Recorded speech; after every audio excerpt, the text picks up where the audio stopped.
Aloha, everybody. Happy Friday. It's Aloha Friday, and we are here. Stories with Steve. I'm here. You're there. Books are there. The dog is there. All is right with the world. I hope everybody's doing well, and I hope everybody is happy and healthy, and all those things. Everybody's staying safe, because things are on the rise again, and protests are getting all crazy again. Oh, lots of stuff going on. Everybody stay safe. Anyway, mindfulness time. Start our stories off with a little bit of mindfulness, even on Aloha Friday. Is everybody ready? Ding of the bell. Breathe in, breathe out. We're going to read a story. Here we go.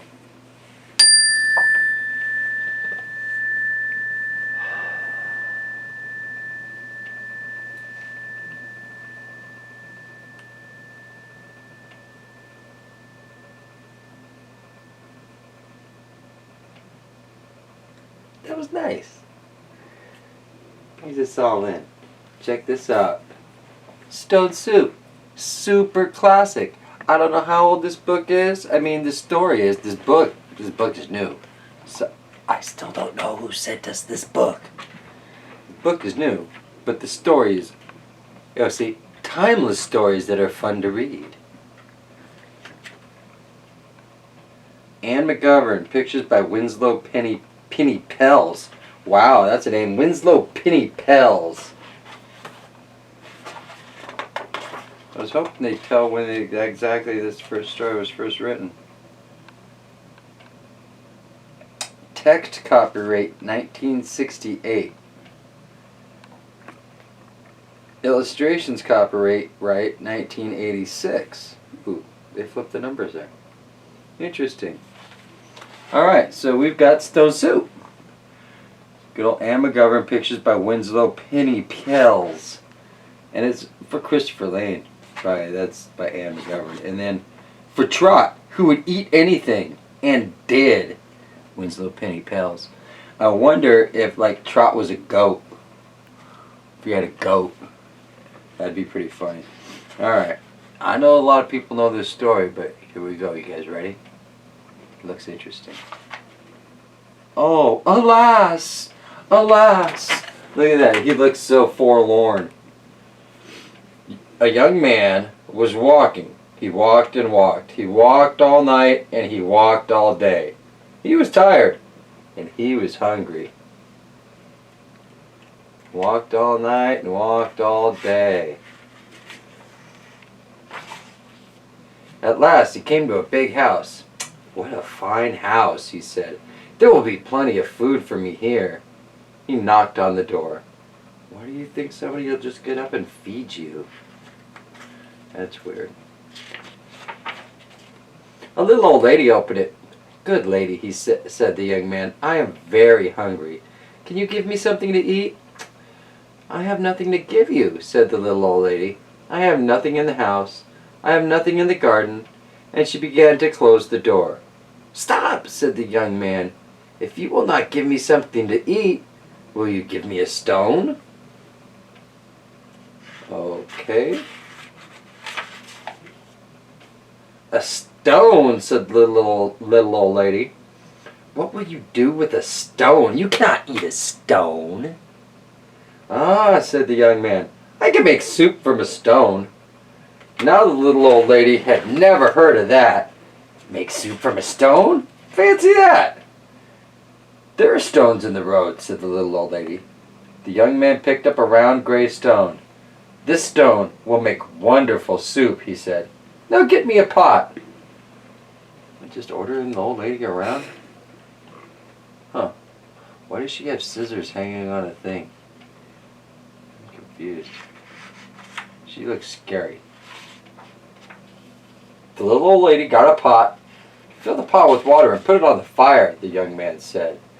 The little old lady did as she was told, and soon the water was bubbling in the pot. The young man put the round gray stone into the pot. Now we'll wait for the stone to cook into soup, he said. The pot bubbled and bubbled. After a while, the little old lady said, "This soup is cooking fast." "It is cooking fast now," said the hungry young man, "but it would cook faster with some onions." So the little old lady went to the garden to get some yellow onions. Into the pot went the yellow onions with the round gray stone. "Soup from a stone?" said the little old lady. "Fancy that." The pot bubbled and bubbled. After a while, the little old lady said, "This soup smells good." "It smells good now," said the hungry young man, "but it would smell better with some carrots." I thought she said she didn't have anything in the garden. So the little old lady's a liar? So the little old lady went out to the garden and pulled up all the carrots she could carry. Into the pot went the long, thin carrots with the yellow onions and the round gray stone. "Huh, soup from a stone," said the little old lady. "Fancy that." The pot bubbled and bubbled. After a while, the little old lady said, "This soup tastes good." "It tastes good now," said the hungry young man, "but it would taste better with beef bones." That's true. Oh, well, I should go rob the dog. So the little old lady went to get some juicy beef bones. Into the pot went the juicy beef bones and the long, thin carrots and the yellow onions and the round gray stone. "Soup from a stone. Huh, fancy that," said the little old lady. The pot bubbled and bubbled. After a while, the little old lady said, "This soup is fit for a prince." "It is fit for a prince now," said the hungry young man, "but it would be fit for a king with a bit of pepper and a handful of salt."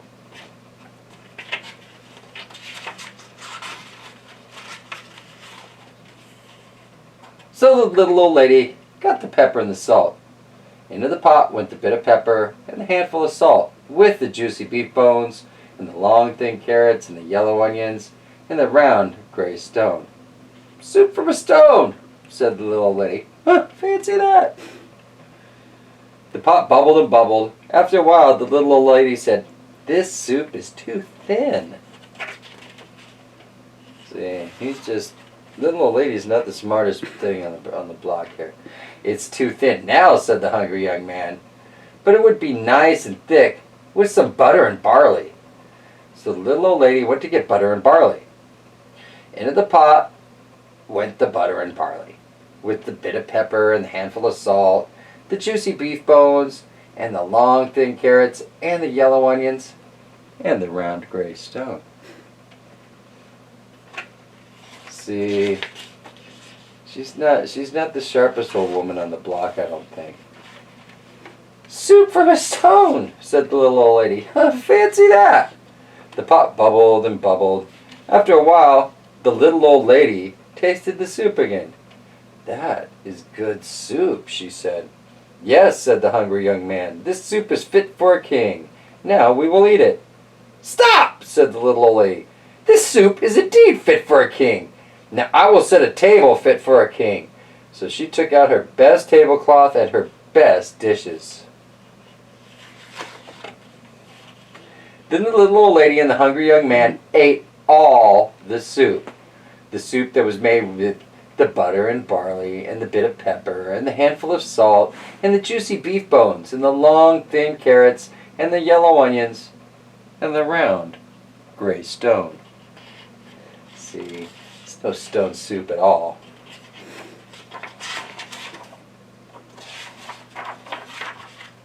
"Soup from a stone," said the little old lady. "Huh, fancy that." "Yeah, fancy that. Now I must be on my way," said the young man. He took the stone out of the pot and put it in his pocket. "Why are you taking the stone?" said the little old lady. "Well," said the young man, "the stone is not cooked enough.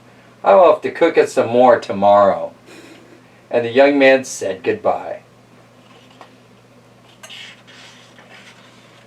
He walked on down the road. He walked and he walked. "What a fine supper I will have tomorrow," he said to himself. "Soup from a stone. Fancy that." Interesting. You know, I never remembered this book as just a way of some dude scamming some old lady to make him food. He just lied to that woman through the whole thing. But then again, she lied to him at the beginning she was all mean, and she's all like, I have nothing to give you. I have nothing in the house. I have nothing in the garden. And she was going to close the door on him. The lady was lying just to get rid of the kid. He was hungry. She wasn't going to feed him. I guess he just worked his way around that. Huh. But because she managed to find some onions, some carrots, some barley, some beef bones. She managed to find all those things. Oh, I have nothing in the house or nothing in the garden. She looks like a cranky old lady. Maybe she deserved to get over on her. Oh, well. That was stone soup. Wasn't. And this is interesting. She's pouring it into his hat. Here's a hat full of soup. Have a hat full of soup. Huh. Okie dokie. That was Stone Soup. A good book by McGovern and pictures by Winslow Pinney Pels. Winslow Pinney Pels. The pictures were okay. Anyway, aloha everybody. I hope you all have a good day. I don't have anything to ramble about too much today. I mean, there's all these protests and everything and things getting torn down. I wish everybody would try to get their point across without destroying everything. Okay, there's no need. It's just, you know, it makes me kind of sad. But I understand the frustrations out there. So everybody be safe. Wear your masks. Wash your hands. Social distance. Because if you look at all the numbers, we had the largest increase of COVID numbers yesterday. Like 38,000 in one day. You know what? No matter what you believe in conspiracy theories, oh, the government's trying to control us. Just put a damn mask on, alright? It's not that big a deal. Sorry, I had a cuss there, but just put a mask on. Yeah, well, what? Oh, you're infringing on my rights. I don't need to wear a mask. It's not about you. It's about the lady that you might infect. It might be somebody that you really care about or somebody really loves. Just put a mask on. I don't care if you believe it's true or not. What's it hurting you? It's a mask. It's not like somebody asked you to freaking go, I gotta go give quarts of blood at it, you know. No, it's a mask. Just put the mask on. Gosh. Anyway, I said I wasn't going to go on a rant, right? All right, aloha, everybody. I love you, Nathan. You guys, see you next time on Stories with Steve. Don't forget to put your aloha shirts on today. It's Friday. And it's a beautiful Friday.